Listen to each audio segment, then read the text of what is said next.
J'ai eu l'occasion, ces dernières 24 heures, de communiquer avec plusieurs de nos ministres par email ou bien par téléphone.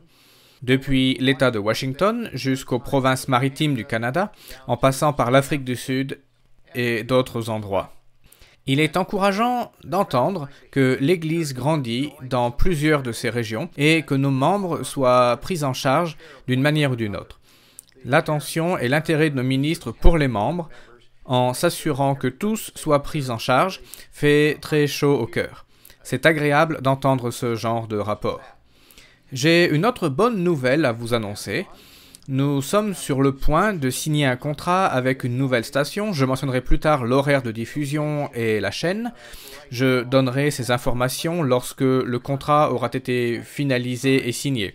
Mais le contrat est rédigé et il semble que nous serons en mesure d'émettre sur une nouvelle station qui couvrira 2 régions de l'Église qui ne l'étaient pas auparavant. C'est une très bonne nouvelle.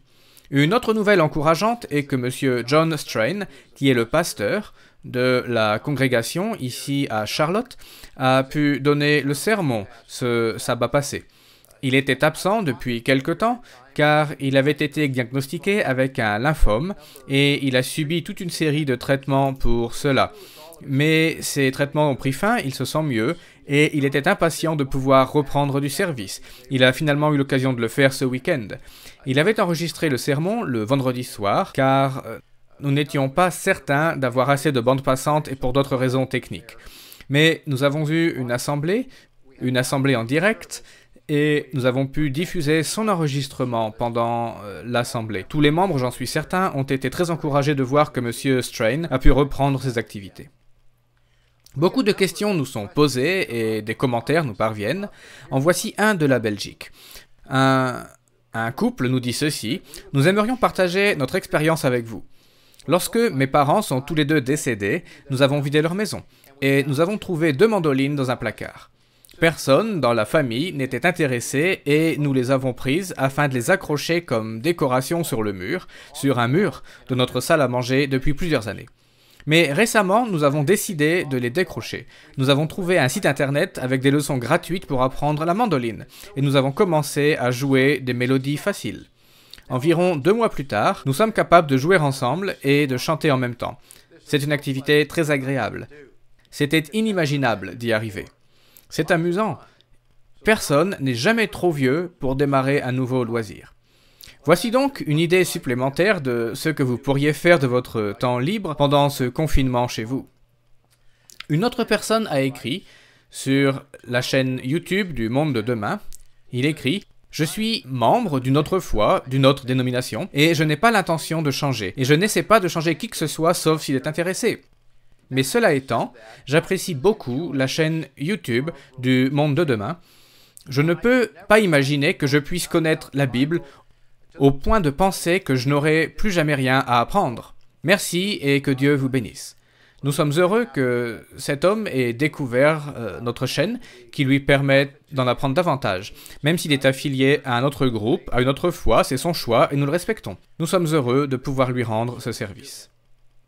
David a écrit: « Bonjour MDD. Daniel 12.12 indique-t-il que la grande tribulation durera pendant 1335 jours?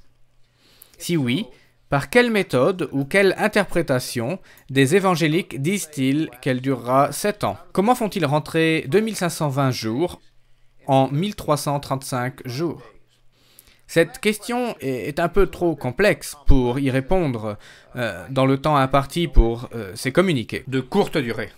Mais nous répondrons à la question de David. L'un d'entre nous l'a déjà contacté ou bien va le contacter pour lui donner une explication personnelle et répondre à cette très bonne question. Vous aussi, si vous avez des questions, n'hésitez pas à les envoyer. Si nous pouvons y répondre, nous le ferons. Autrement, nous demanderons à quelqu'un de vous envoyer une réponse détaillée. Cette semaine, nous avons la Pâque, puis le lendemain, la soirée mémorable, une célébration bien distincte. Ce sera le début de la fête des pains sans levain. Et comme tous nos membres le savent, ces jours commenceront cette semaine et il est important de s'y préparer. Je vous encourage donc tous à vous y préparer. Si vous êtes membre et que tout n'est pas encore prêt, veuillez parler directement avec votre pasteur afin de savoir comment vous connecter par Internet ou par téléphone, afin d'être en lien avec nous pour ces occasions spéciales. Si vous n'êtes pas membre, si vous n'êtes pas affilié à notre organisation, mais que vous êtes intéressé pour en savoir davantage, faites-le nous savoir et un de nos ministres pourra vous contacter et vous en dire plus au sujet de ces jours particuliers, de ce que nous y faisons et comment les observer. D'ici là, j'espère que vous êtes tous en bonne santé, prenez soin de vous, préparez-vous pour cette semaine particulière, et c'était Gerald Weston pour l'Église du Dieu vivant. Ayez une très bonne journée.